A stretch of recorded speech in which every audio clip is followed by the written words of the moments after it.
terasa bukan hanya dirasakan oleh kita. Ternyata Bapak Ibu Saudara-saudara, perang Rusia Ukraina yang diprediksi hanya akan berjalan antara 2-3 minggu, sampai hari ini sudah 3 bulan belum berakhir. Dampaknya luar biasa. Ekonomi dunia mengalami karut-marut dan kita merasakan itu. Semua yang berkendaraan motor mengalami pergumulan itu. Apalagi para pendeta yang wilayah pelayanannya luas. Sementara tunjangan BBM-nya tidak naik.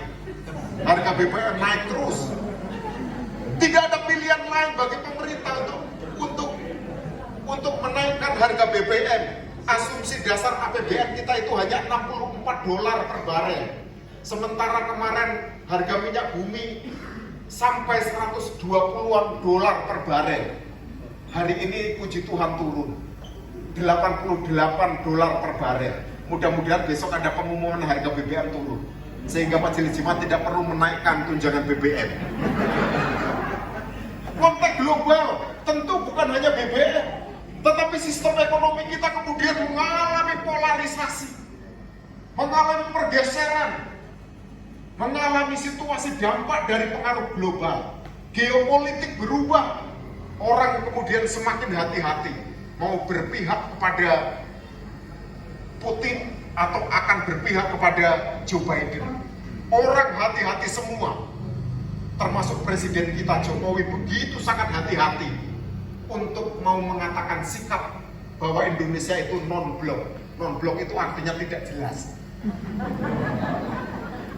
Karena pada akhirnya Bapak Ibu, memang kunjungan Presiden kita ke Ukraina dan Rusia sebagai tujuan mulia tidak direspon signifikan, walaupun itu tetap menjadi sejarah penting bagi kita.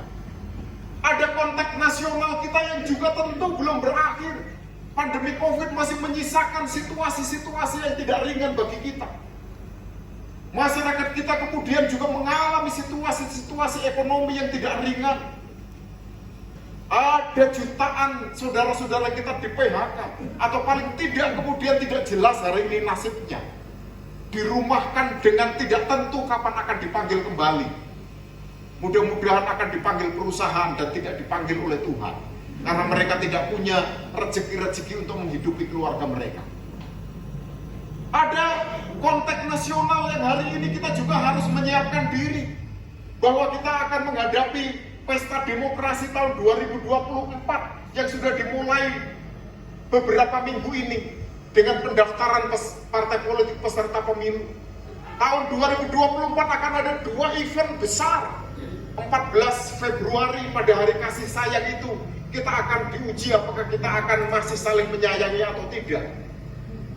Pemilu nasional 14 Februari akan memilih wakil rakyat kita, DPD, DPR, DPRD, provinsi dan kabupaten kota.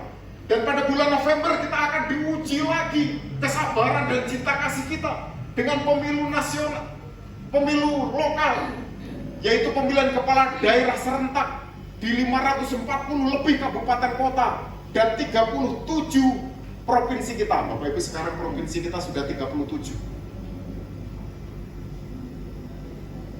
Kita akan diuji dengan event besar di tahun 2024. Apakah kita yang saat ini belum bisa move on dari polarisasi pemilu nasional 2019, sekarang mulai akan dipolarisasi lagi.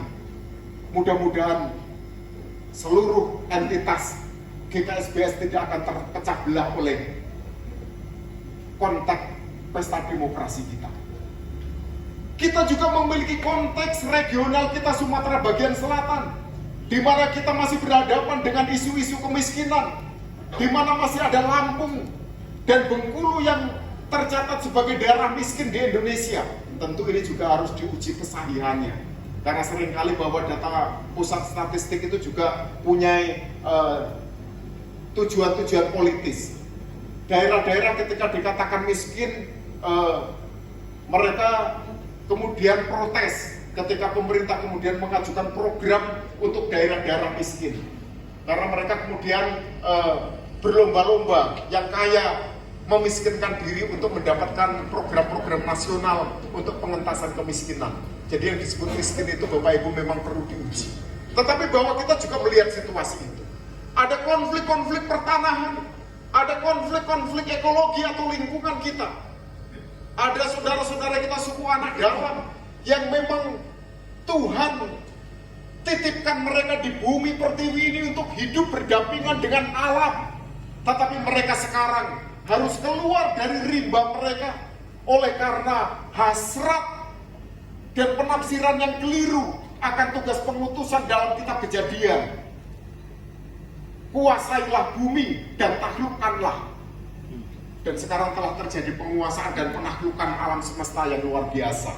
Saudara-saudara kita, suku anak dalam kemudian harus tercerabut dari pengutusan Tuhan yang harusnya mereka hidup berdampingan dengan alam mereka.